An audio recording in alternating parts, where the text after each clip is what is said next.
Assalamualaikum warahmatullahi wabarakatuh. Berjumpa kembali bersama saya di channel Hikmah Alam. Apa kabar semua sahabat-sahabat yang beriman? Terima kasih bagi yang sudah menonton dan subscribe channel saya. Semoga Allah memberikan kesejahteraan, kesehatan, dan dilimpahkan rezekinya serta dimudahkan segala urusannya. Oke, sebelum lanjut ke pembahasan, bagi yang belum subscribe, alangkah baiknya tekan tombol subscribe terlebih dahulu di bawah kolom video ini. Oke, kali ini kita akan membahas mimpi Abu Hasyim, keberuntungan orang yang bertaubat. Diceritakan oleh Abu Hasyim sendiri tentang pengalaman berlayarnya ketika bertemu dengan seseorang saudagar yang congkak lagi sombong. Dia berkata, "Pada suatu hari aku bermaksud pergi ke kota Basra dengan naik kapal laut. Baru saja kaki hendak melangkah ke pintu kapal, tiba-tiba mataku bersiborok dengan mata seorang lelaki yang sudah lebih dahulu berada di dalam kapal itu. Ia duduk santai bersama jariyahnya atau budak perempuannya. Tak disangka-sangka, tiba-tiba laki-laki itu berkata dengan keras padaku, 'Tidak ada tempat lagi untukmu.' Dan tak kusangka pula jariyah itu memohon kepada tuannya yang angkuh itu, agar dia membolehkan aku naik bersamanya. Laki-laki angkuh itu pun ternyata menyetujui dan mempersilahkan aku naik. Meskipun dengan nada penuh kesombongan yang belum hilang dari wajahnya, maka masuklah aku ke kapal itu. Di tengah perjalanan, laki-laki angkuh itu minta dihidangkan makan siangnya. Setelah hidangan tersedia, jariyah tersebut berkata lagi kepada majikannya agar aku diundang untuk ikut makan bersama mereka. Mungkin mereka memandang aku sebagai orang yang perlu dikasihani. Aku pun mendatangi undangan mereka. Ketika kami sedang menikmati makanan bersama, laki-laki sombong yang mengundangku makan itu minta kepada jariyahnya agar diberikan minuman arak. Setelah tersedia, dia pun segera meminumnya. Tidak hanya mabuk-mabukan, ternyata laki-laki tersebut juga penggemar nyanyian. Buktinya, seusai makan, ia meminta diambilkan mandolin kesayangannya. Dan ketika ia memainkan mandolinnya, jariyahnya disuruh untuk menyanyikan lagu. Di tengah-tengah lagu yang sedang dinyanyikan jariyah itu, tiba-tiba ia menoleh padaku, seraya berkata, 'Hai kau, bisakah kau menyanyikan semerdu ini?' Jawabku, 'Aku mempunyai lagu sendiri yang lebih indah dan lebih baik daripada nyanyian itu.' Katanya, 'Kalau begitu coba nyanyikan di depanku sekarang juga.'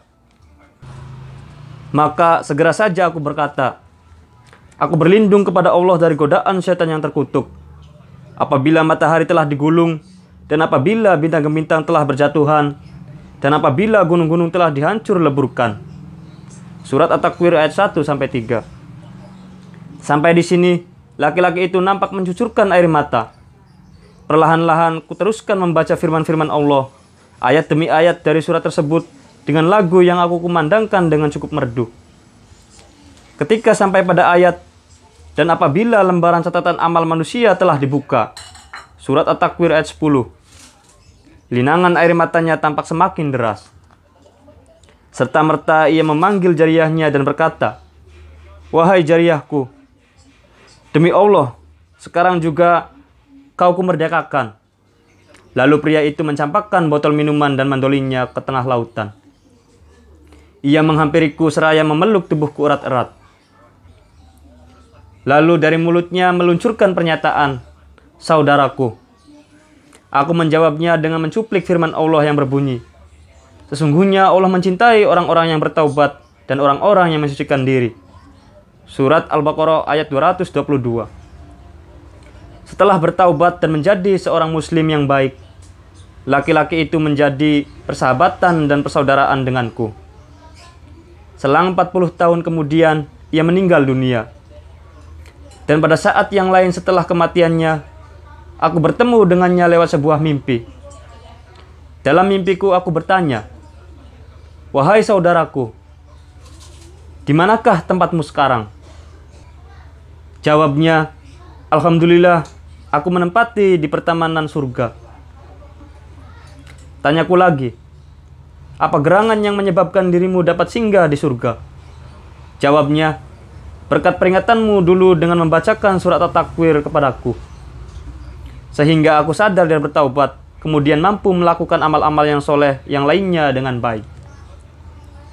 Dari sebuah tabir mimpi dijelaskan, taubat merupakan akhir yang baik dari petualangan seorang hamba Allah dalam lumpur kemaksiatan. Tiada kata terlambat untuk bertaubat dan memperbaiki kesalahan-kesalahan yang dilakukan pada masa lalu.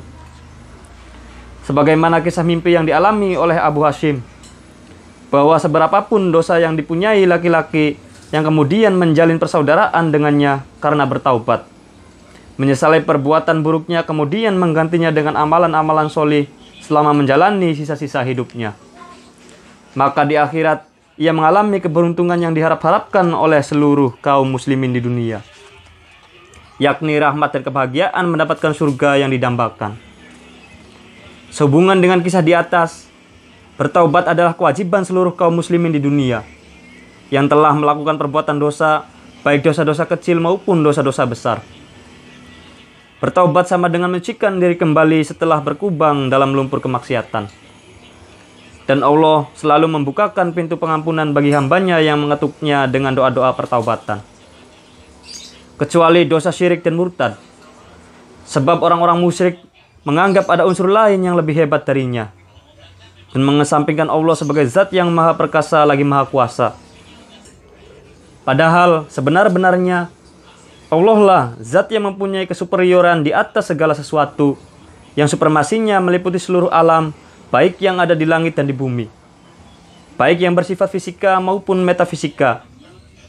Dengan demikian, Allah lah zat maha tunggal, tiada ada satupun yang bisa menyamainya.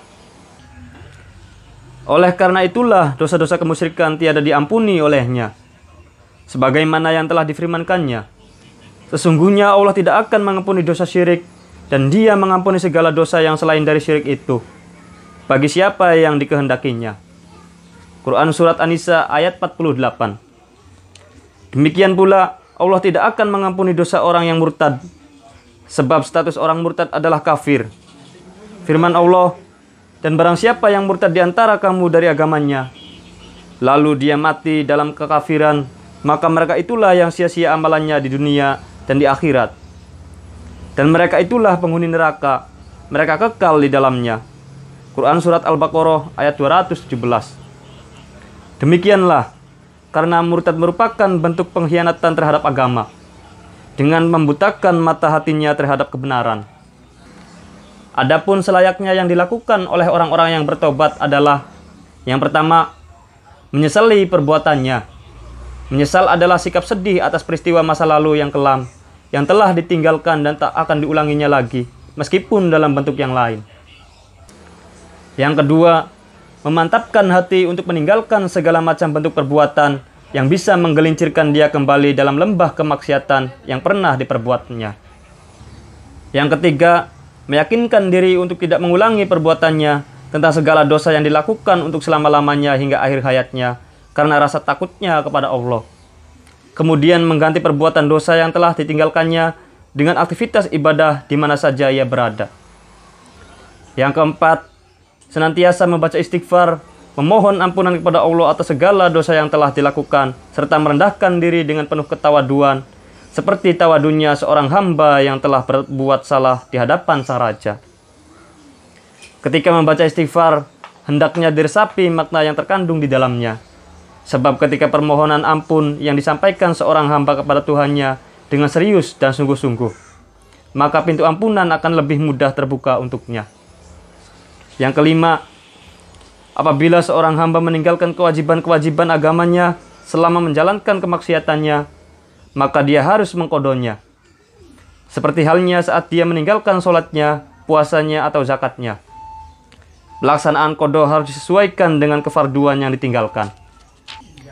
Yang keenam, kesalahan yang berkaitan dengan hak adami harus diselesaikan dengan cara yang berlaku pada hukum manusia. Bila kesalahan itu berkaitan dengan harta benda, seperti halnya perampokan, pencurian, makan harta haram, syubhat, tanpa seizin pemiliknya atau melakukan pengerusakan, yang semuanya dilakukan dengan menggunakan tangannya atau menempatkan saksi palsu atau mungkin dengan bentuk-bentuk lain yang menyerupakan suatu kezoliman. maka perbuatannya antara lain adalah dengan meminta kehalalan kepada pihak-pihak yang merasa terzolimi olehnya. Adapun kesalahan-kesalahan yang bukan berkaitan dengan materi dibagi menjadi 3 bagian, yaitu yang pertama, kesalahan terhadap fisik seseorang seperti melukai, memukuli, dan lain-lain yang bersifat fisik. Yang kedua, kesalahan yang berkaitan dengan hak seseorang, seperti halnya menekan kebebasannya, memperbudak dirinya, atau mengawasi dalam setiap gerak langkahnya, sehingga seseorang kehilangan keluasan dalam berbicara, bertindak, atau dalam pergaulannya, yang mana hal ini dilakukan dengan tujuan penganiayaan batin. Yang ketiga, kesalahan yang berkaitan dengan hati, seperti halnya menyinggung perasaan, mentertawakan tingkah lakunya, mencemooh, mencaci maki, dan lain-lain yang bersifat merendahkan sebuah harga diri. Semoga jejak langkah orang-orang yang bertobat menjadi inspirasi seluruh kaum muslimin yang telah terlanjur melakukan dosa untuk bertobat dengan taubatan yang benar-benar, atau yang disebut taubatan nasuha, hingga Allah meridhoinya. Dan itulah pembahasan kita kali ini mengenai mimpi Abu Hasyim, keberuntungan orang yang bertaubat. Semoga pembahasan kita kali ini dapat bermanfaat bagi kita serta dapat menambah pengetahuan dan wawasan kita. Mohon maaf apabila ada kata-kata saya yang salah dan juga penulisan dari buku yang saya baca. Jangan lupa like, share, subscribe channel Hikmalam. Akhir kata, wabillahi taufik wal hidayah. Wassalamualaikum warahmatullahi wabarakatuh.